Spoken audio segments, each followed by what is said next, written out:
BSc part first के सभी students, आज के इस वीडियो लेक्चर में ग्रेटिंग स्पेक्ट्रम के जो विशेषताएं हैं, जो मेन फीचर्स हैं, उनको पढ़ने जा रहे हैं। कल आपको बताया था ग्रेटिंग क्या होती है और ग्रेटिंग से स्पेक्ट्रम को कैसे प्राप्त किया जाता है, और ग्रेटिंग का जो फॉर्मूला है E plus B sine theta बराबर एन लैम्डा, यानी ग्रेटिंग के लिए जो व्यतिकरण उच्चिष्ट है, मुख्य उच्चिष्ट है, उसकी जो शर्त होती है E plus B sine theta बराबर एन लैम्डा, उसी को ग्रेटिंग का सूत्र भी कहते हैं। जहां पर n क्या है, स्पेक्ट्रम की कोटि, लैम्डा क्या है, आपतित तरंगदैर्ध्य, E प्लस बी क्या होता है, ग्रेटिंग एलिमेंट, जिसको एक रेखा के लिए ग्रेटिंग पर कितना स्थान अवेलेबल है, that is known as the E plus B. कल आपको E प्लस बी के बारे में भी बताया था। ये सब चीजें आप जानते पहचानते हुए आज ग्रेटिंग स्पेक्ट्रम की क्या क्या विशेषताएं हैं, जो कि एग्जाम में आप देख पा रहे हैं कि करीब 4 विशेषताएं मैंने बोर्ड पर आपके सामने लिखी हुई है। इनमें से कोई सी 2-3 एग्जाम में पूछी जाती रहती है। जिसमें सबसे पहले जो आप देख पा रहे हैं, जो आप ले रहे हैं, वो है ग्रेटिंग। जो सबसे पहले जो ली जा रही है वो है मिसिंग सीरीज, विलुप्त श्रेणियां। विलुप्त श्रेणियां क्या होती है, आप देख पा रहे हैं कि व्यतिकरण जो उच्चिष्ट जो होता है उसकी शर्त क्या है, E plus B sine theta बराबर एन लैम्डा, करेक्ट।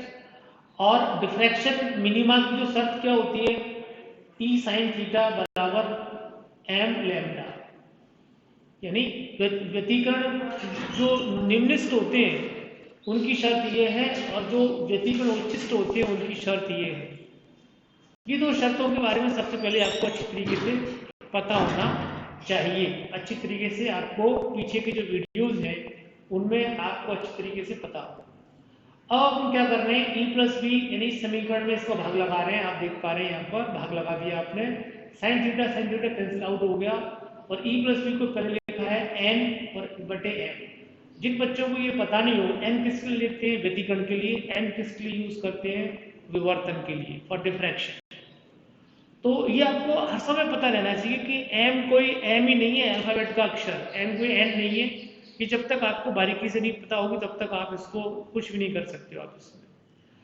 तो E प्लस बी, अब आप देख पा रहे हो ये फॉर्मूले में, यदि माना अपने पास जो ग्रेटिंग है, उस ग्रेटिंग का जो अपारदर्शक भाग भी है, उसका मान ग्रेटिंग की चौड़ाई के बराबर हो, तो 2e यहाँ रख दो आप, b बराबर e, 2e से e कट गया, n का मान किसके बराबर आएगा, 2m की, e से 2m, m बराबर 1 2 3 4 क्रम के संगत, n बराबर 2 4 6 के जो व्यतिकरण उच्चिष्ट होंगे वो मिस होंगे।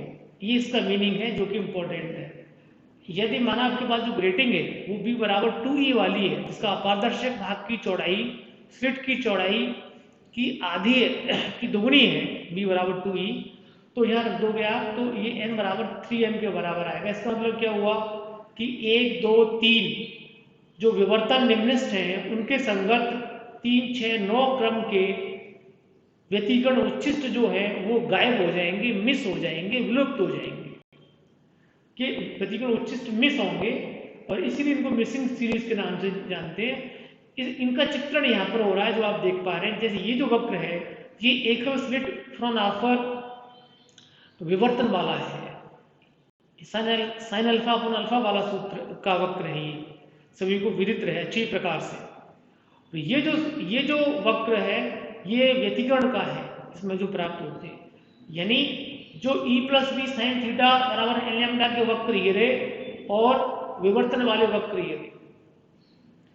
जब ये दोनों वक्र जो आप देख पा रहे हैं, जब इसमें समाते हैं, जब दोनों मिलेंगे, तो क्या होगा कि इसका जो निम्नस्थ है, इसके ये विवर्तन निम्नस्थ, जब इस विवर्तन व्यतिकरण उच्चिष्ट पर आपतित होगा, अब देखिए यहाँ पर आप लाइन मिलाइए, तो इसको ये जब ये निम्नस्थ इस पर आपतित होगा, इसके सीध में आएगा, तो ये जो व्यतिकरण उच्चिष्ट ये गायब हो जाएगा। आप देख रहे हो ये सप्रेस हो गया, यहाँ देखिए दब गया ये।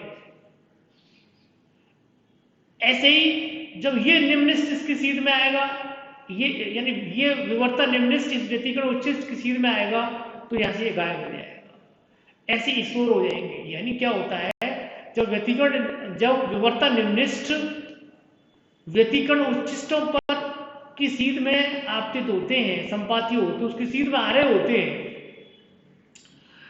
पैटर्न जो प्राप्त होता है पर्दे पर उस पर, तब क्या होता है कि वह व्यतिकरण जो उच्चिष्ट होते हैं वो गायब हो जाते हैं, विलुप्त हो जाते हैं। इन्हीं का नाम है मिसिंग सीरीज, विलुप्त श्रेणियां। ये काफी जाना पहचाना और पूछा जाता है। अब मैं जो आ रहा हूं वो आ रहा हूं कि स्पेक्ट्रम में यहां देखेंगे सभी स्पेक्ट्रम में कितने ऑर्डर का स्पेक्ट्रम आपको प्राप्त होता है। इसको मैं इस चीज पे आ रहा हूं, इस चीज में maximum number of orders of spectrum आप प्राप्त कर सकते हैं।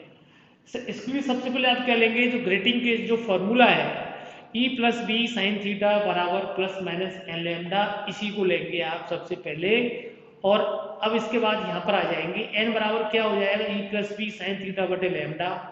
n का अधिकतम मान कब होगा, जब साइन थीटा का मान अधिकतम हो और थीटा का मान 90 हो। साइन 90 का मान 1 हो गया, यानी n मैक्सिमम का मान E plus B upon lambda हो गया।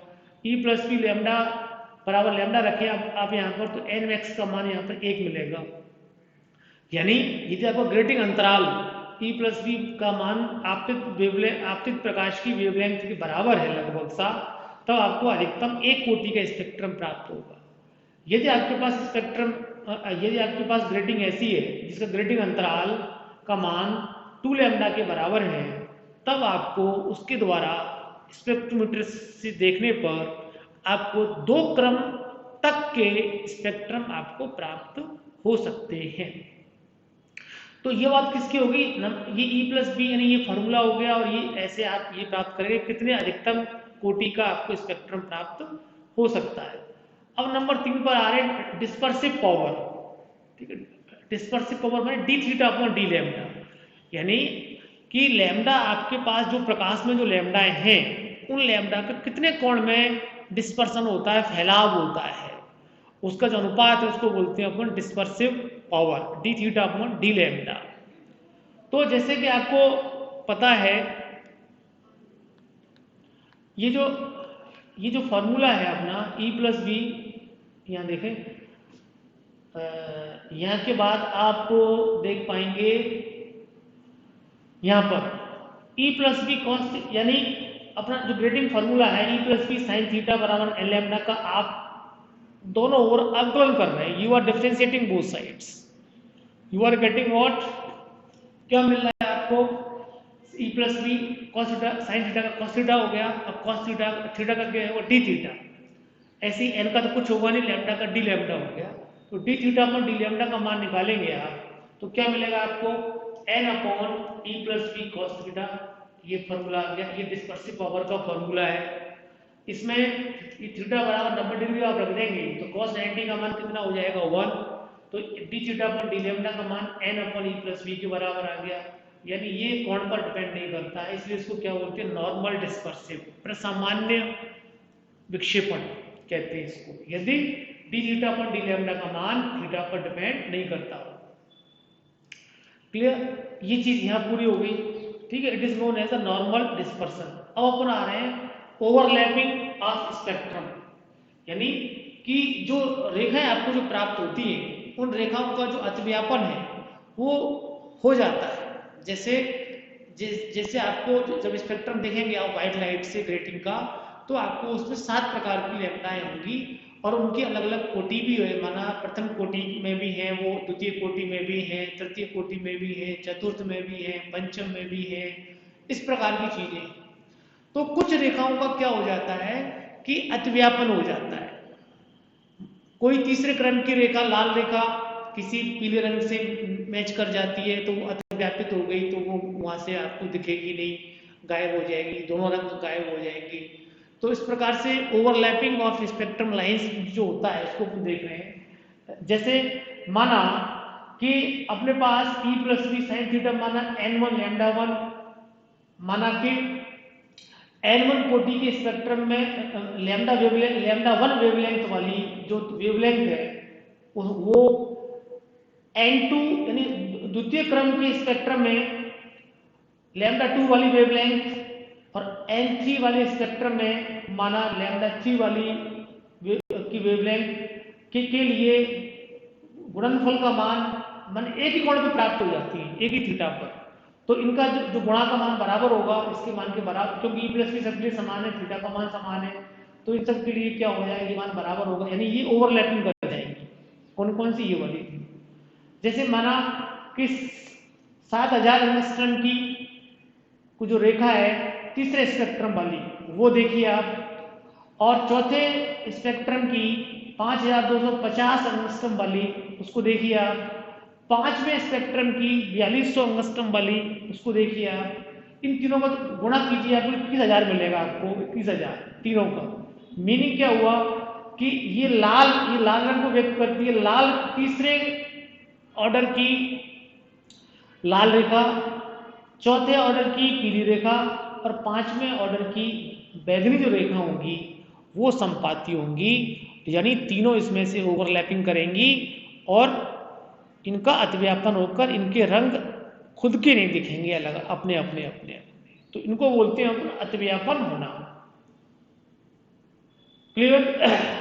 अब जो आ रहे हैं वो किस पे आ रहे हैं कि जो अपने को व्यतिकरण उच्छिष्ट प्राप्त होता है, और व्यतिकरण उच्छिष्ट में आपने देखा था एक मुख्य उच्छिष्ट होता है, मुख्य उच्छिष्ट के बगल में द्वितीयक उच्छिष्ट होते हैं बहुत सारे, और द्वितीयक उच्छिष्ट के बाद में फिर प्रथम कोटि का व्यतिकरण उच्छिष्ट होता है, ऐसे फिर द्वितीयक उच्छिष्ट होते हैं, उसके बाद द्वितीय कोटि का व्यतिकरण उच्छिष्ट होते हैं। तो वो आपने जो देखा हुआ है उसको आप यहाँ पर देख पा रहे हैं कि width of a maxima, width of maxima. इसमें आप क्या देख रहे हो कि E plus B sine theta plus d theta का मान किसके बराबर होता है, nn plus minus 1 upon n into lambda. यानी जो मुख्य उच्छिष्ट है, यहाँ देखें,